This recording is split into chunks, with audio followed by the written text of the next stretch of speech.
Hello বন্ধুরা, তো আজকে এমন একটা সিনেমার গল্প তোমাদের সঙ্গে শেয়ার করতে চলেছি। তো তোমার আমার সবার প্রিয় একটি সিনেমা, তো বাহুবলী। তো চলো সেটারই একটু বাংলায় অনুবাদ করার চেষ্টা করছি।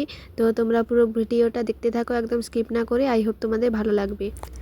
বাহুবলী দ্য বিগিনিং 2015 সালে একটি মহাকাব্যিক ভারতীয় সিনেমা, যা এস রাজমৌলি পরিচালিত এবং সারা বিশ্বজুড়ে জনপ্রিয়তা পেয়েছে। এটি মহাসমতি নামক এক কাল্পনিক রাজ্যের রাজপরিবারের ক্ষমতার লড়াই নিয়ে তৈরি, যা দর্শকদের মনে গভীরভাবে প্রভাব ফেলেছে। প্রথম দৃশ্য, শিশুর আবির্ভাব।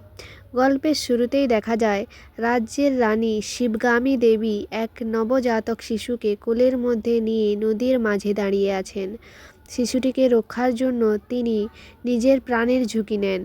শেষ পর্যন্ত নদীর স্রোতে ভেসে যাওয়ার আগেই তিনি শিশুটিকে নিরাপদ স্থানে পৌঁছে দিতে চান।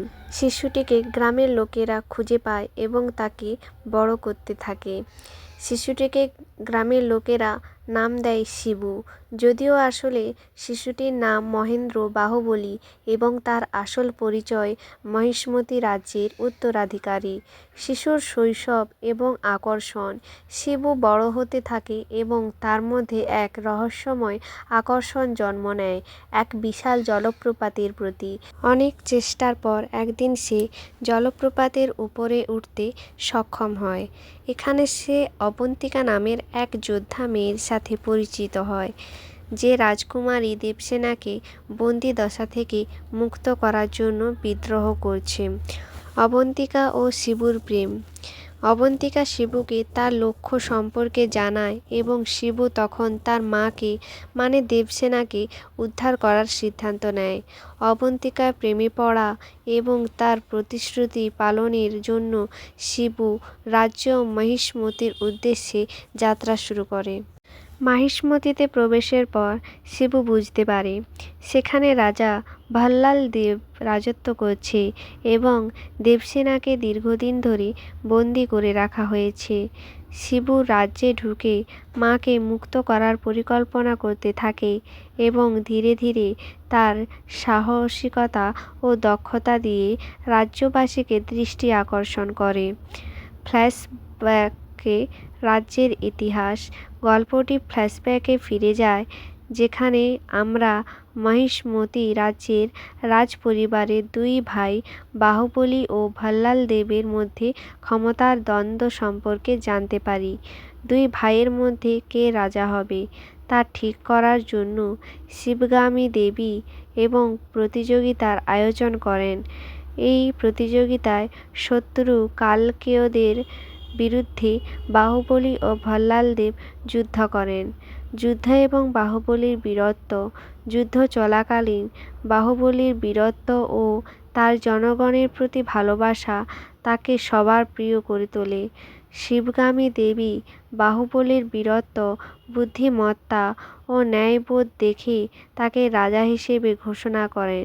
তবে এই সিদ্ধান্তে ভল্লাল দেব ও তার পিতা বিজল দেব অসন্তুষ্ট হন এবং ষড়যন্ত্রের পরিকল্পনা করতে থাকেন।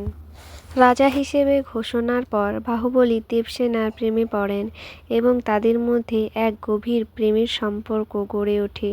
শিবগামী দেবী এই প্রেম মেনে না নিলে বাহুবলী রাজা হওয়ার অধিকার ত্যাগ করেন এবং সাধারণ মানুষের মতো জীবনযাপন করতে শুরু করেন।